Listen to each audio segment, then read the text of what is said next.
하나님 말씀 누가복음 3장 7절에서 20절입니다. 누가복음 3장 7절에서 20절 말씀입니다.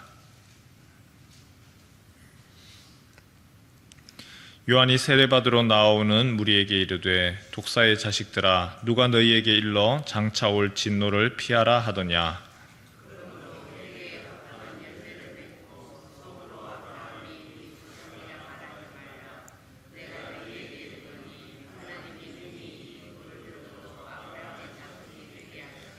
이미 도끼가 나무 뿌리에 놓였으니 좋은 열매 맺지 아니하는 나무마다 찍혀 불에 던져지리라.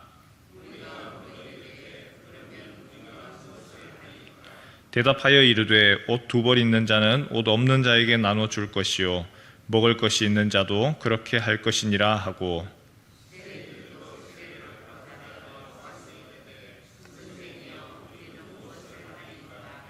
이르되 부가된 것 외에는 거두지 말라 하고,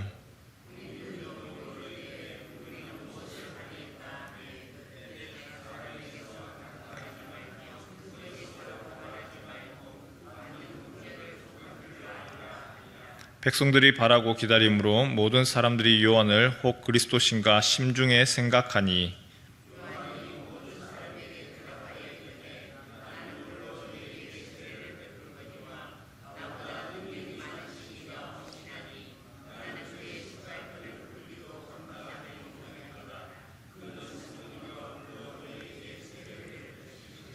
손에 키를 들고 자기의 타작마당을 정하게 하사 알곡은 모아 곡간에 들이고 쭉정이는 꺼지지 않는 불에 태우시리라.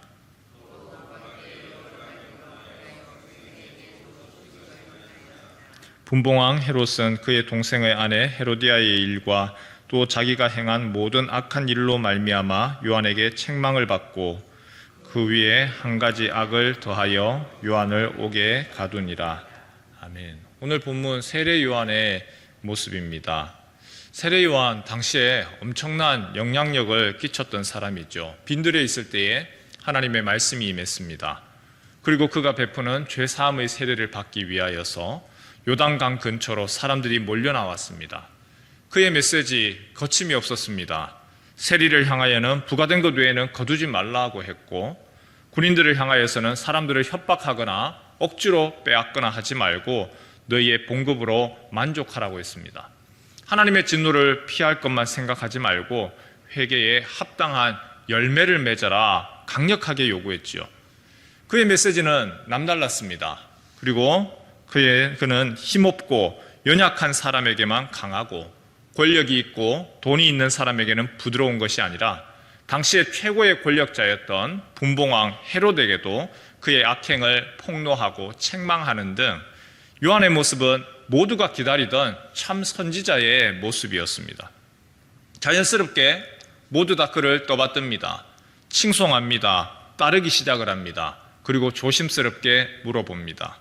당신이 우리가 바라고 기다리던 그리스도가 아닙니까? 당신이 우리가 기대하던 메시아 아닙니까? 요한은 여기에 대해서 단호하게 이야기하죠. 아닙니다. 나는 메시아가 아니고 그리스도가 아닙니다. 나는 그리스도가 오실 길을 예비하고 준비하는 사람에 불과합니다. 그의 오실 길을 곧게 하고 높아진 골짜기를 낮추고 험한 길을 평탄케 하며 육체로 오실 하나님을 준비하는 주님의 종에 불과합니다. 16절에서 17절 우리 다 같이 함께 읽을까요? 16절 17절입니다. 시작. 요한이 모든 사람에게 대답하여 이르되 나는 물로 너희에게 세례를 베풀거니와 나보다 능력이 많으신 이가 오시나니 나는 그의 신발끈을 풀기도 감당하지 못하겠노라. 그는 성령과 불로 너희에게 세례를 베푸실 것이요 손에 키를 들고 자기의 타작마당을 정하게 하사 알곡은 모아 곡간에 들이고 쭉정이는 꺼지지 않는 불에 태우시리라. 요한의 위대함은 그의 능력에 있지 않았습니다. 요한의 위대함은 많은 사람들을 끌어모으는 데 있지도 않았습니다. 요한의 위대함은 본인이 칭송받고 존경받고 그리고 많은 사람들로부터 인정받고 얼마든지 자신을 높일 수 있음에도 불구하고 아닙니다. 나는 그리스도를 준비하는 주님의 종에 불과합니다. 자신을 낮추고 겸손한 그 모습에 그의 위대함이 있는 것이죠. 사람은 또 마찬가지죠. 권력을 가지는 이유, 그리고 부를 추구하는 이유, 힘을 원하는 이유가 있지요. 그렇게 힘이 있을 때에 다른 사람들 위에 설 수 있으니까요. 의시될 수가 있습니다. 인정을 받습니다. 존경을 받습니다. 그 사람의 말 한마디에 힘이 있습니다. 칼을 가집니다. 칼을 가지면 누구라도 그 칼을 휘두르고 싶어 합니다. 힘이 있습니다. 그 힘, 권력을 사용해 보고 싶어 합니다. 돈이 있으면 그 돈 때문에 많은 사람들이 굽실굽실 하지요. 그 달콤한 맛, 그것을 원하는 거죠. 내가 다르다는 것이죠.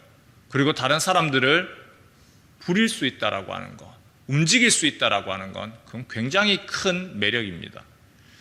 처음부터 사람이 그렇게 변하지 않습니다. 처음은 시작은 순진합니다. 겸손했습니다. 진실했습니다. 그런데 시간이 지나면 지날수록 사람이 변질되어져 갑니다. 성경에도 그런 인물들이 많이 있죠.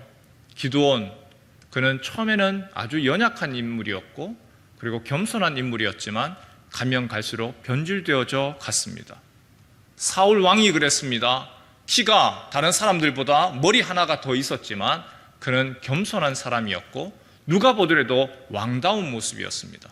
하지만 그가 권력에 오르고 왕이라고 하는 그 지위에 오르면서 점점 변해갔던 것이죠.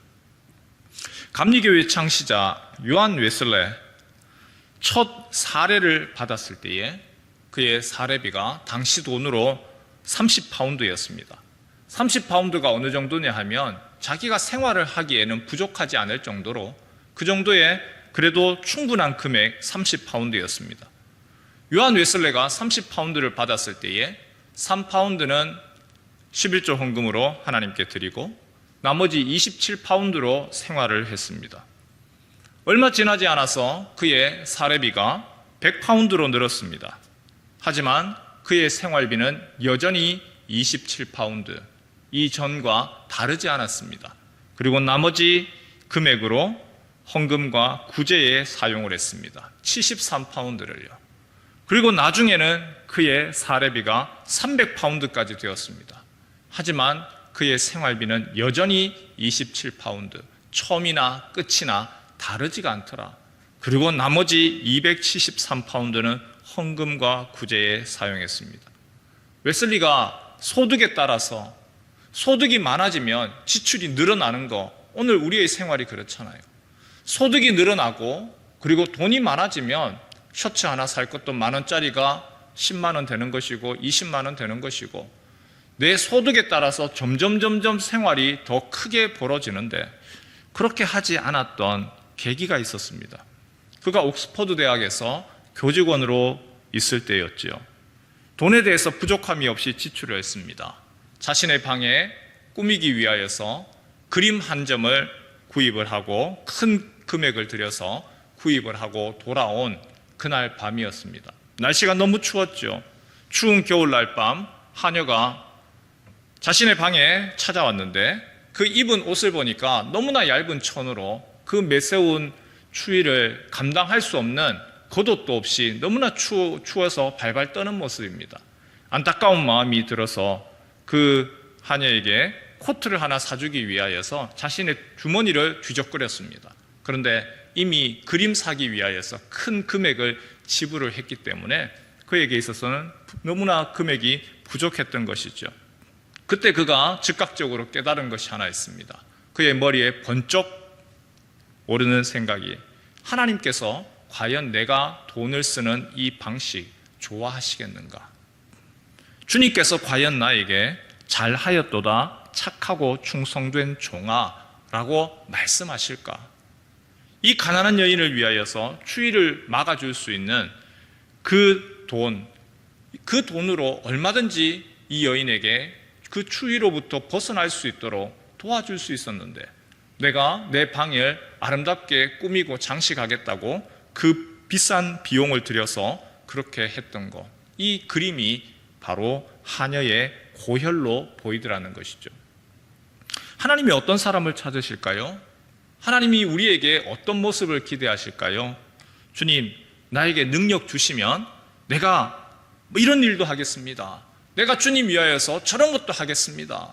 나에게 능력만 주십시오. 나에게 능력만 주시면 내가 주님 위해서 내가 이것도 하고요, 내가 저것도 하고요, 내가 이것도 하겠습니다. 하나님 능력만 주십시오. 한번 믿고 맡겨보십시오. 과연 그런 사람을 하나님이 찾으실까요? 아니면 성경에서 하나님이 사용하셨던 인물을 보면, 하나님, 나는 아이입니다. 나는 말할 줄도 모르고요, 나는 입이 둔하고요, 나는 할 줄 모릅니다. 나는 주님의 신발끈도 풀 수 없는 그런 부족한 사람입니다. 내가 무엇을 하겠습니까? 하나님이 사용하시는 사람은, 주님, 나에게 능력 주시면 내가 주님 위하여서 내가 대신하겠습니다 라고 하는 사람이 아니라, 오히려 주님, 나는 부족합니다. 나는 연약합니다. 하나님, 나를 연약한데 나는 못합니다. 하나님 오히려 그런 사람들을 다독이시면서 하나님의 사람으로 사용하시더라는 거죠. 우리의 모습을 이 아침에 돌아보았으면 좋겠습니다. 시간이 지나면 지나갈수록 우리의 허리가 휘어져 갑니다. 시간이 지나면 지날수록 예전하고 달리 무릎이 휘어져 갑니다. 그런데 우리의 몸만 휘어져 가는 것이 아니고 우리의 마음까지도, 우리의 처음 가졌던 그 순수했던 겸손했던 그 마음까지도 점점점 변질되어져 갑니다. 아니라고 하지만 이미 우리도 그렇게 익숙해져 가는 것이죠. 주님이 세례 요한을 향하여서 칭찬하고 다른 어떤 사람보다 큰 자다라고 말씀하셨던 것, 그 세례 요한이 많은 칭송을 받고 존경을 받고 당신이 메시아가 아닙니까? 당신이 오실 그리스도가 아닙니까? 그 속에서도 아닙니다. 나는 그리스도를 예비하는 자고, 나는 주님을 위하여서 준비된 자고 주님의 종에 불과합니다. 오늘 우리가 주님이 우리에게 기대하는 모습이겠죠.